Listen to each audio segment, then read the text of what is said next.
melted. 1 cup of flour. I use measure for measure gluten-free King Arthur's.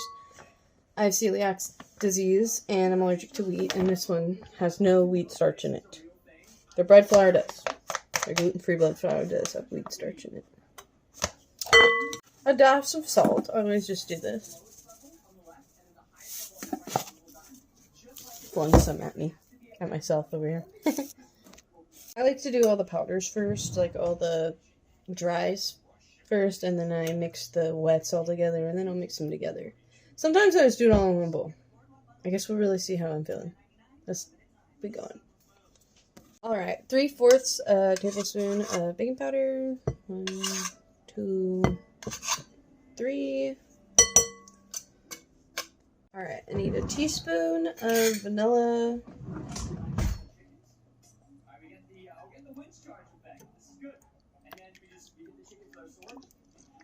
My husband said, "You bake so much, you need the big one." For the lemon zest, I'm just going to be shredding some lemons.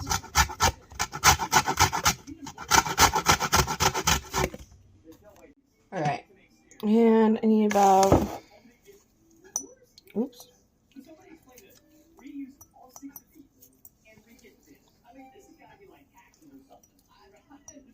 Damn, my juicer is way better to use. Alright, I'm gonna juice this lemon. Okay.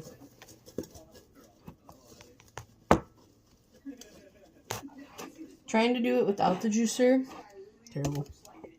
Especially because, like, they're in the back of my fridge, and they're, like, kind of frozen. It's almost like this is the mushiest lemon ever. There's, like, no juice in it. It's all frozen! That happened.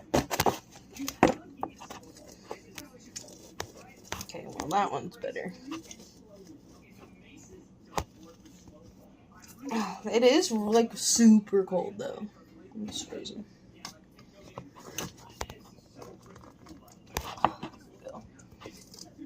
I am gonna need the other one. At least I don't have to zest. At least I don't have to zest the other one. Okay. These lemons are kind of frozen because they were in the back of my fridge. Oh my gosh.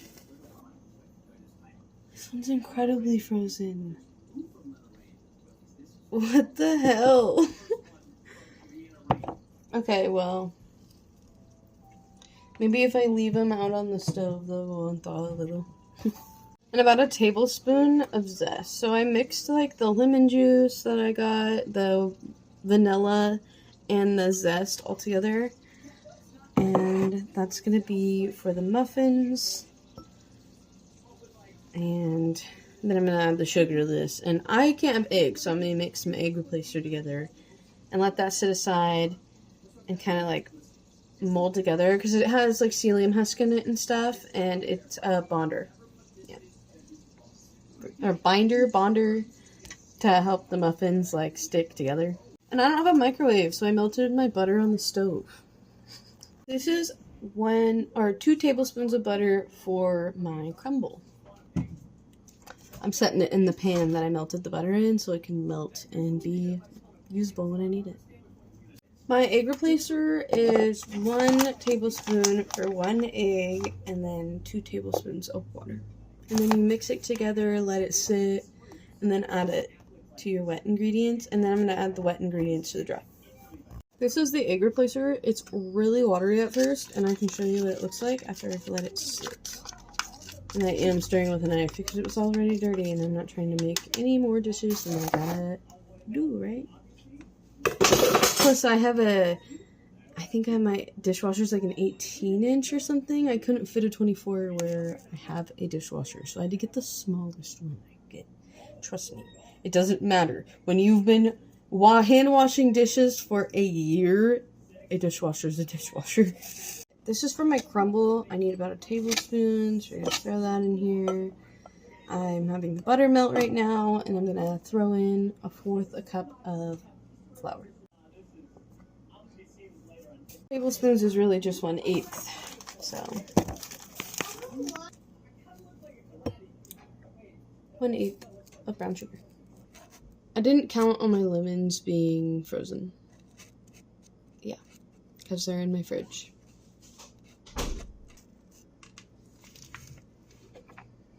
A fourth a cup of white sugar. I'm going to add this to my wet ingredients because sugar and butter mix really well together. Yeah. The lemon and the butter and the sugar smell so good. And this is what the egg replacer looks like after. It's runny.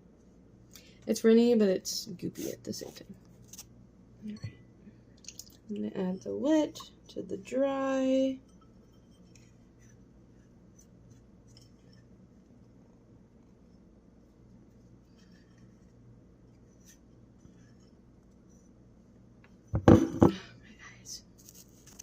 Oh yeah, and I almost forgot. I need one cup, or 1/4 a cup. 1/4 a cup of coconut milk. You could use any milk you want. I'm allergic to everything, so I use coconut milk.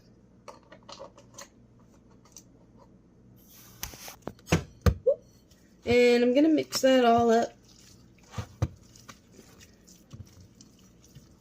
I'm gonna also grease my muffin pan. I don't use muffin liners, so I'm just gonna throw this in a giant bag because we're gonna all eat them probably within a couple days anyway.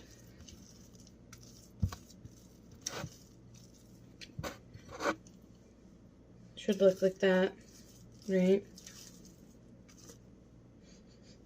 Smells amazing. Alright. I have cats, so I washed my pan real quick. I'm gonna grease my pan with some butter. I love using these barbecue brushes. I use them for everything. But yeah, I'm just gonna grease the muffin pan, like so. I'm going to fill the muffin pan 2/3 of a cup full of butter in each little individual cup thing. For the lemon glaze, I need a tablespoon of lemon juice and a 1/2 cup of powdered sugar.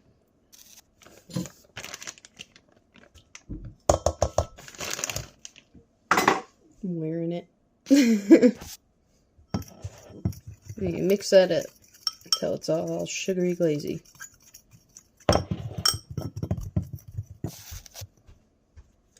And because my lemons were a little frozen, I'm going to add a little vanilla in here. Just so it's a little more liquid. Lemon vanilla glaze. And it should look like this, right?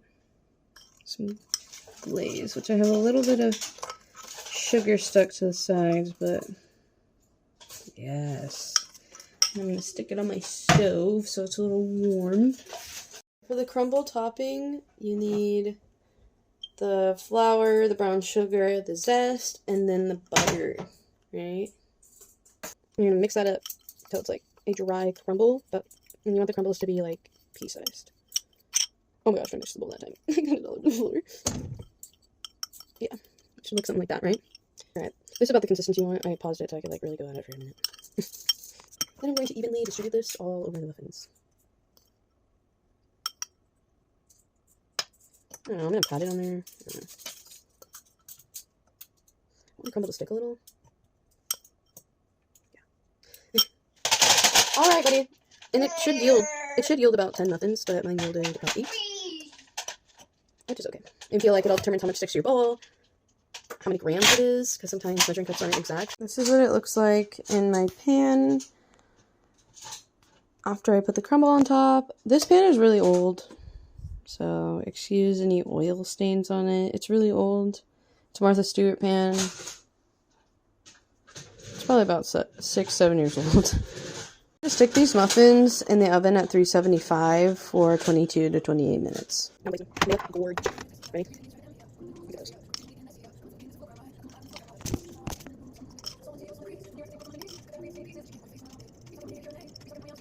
Don't wait any longer. This takes They look gorgeous.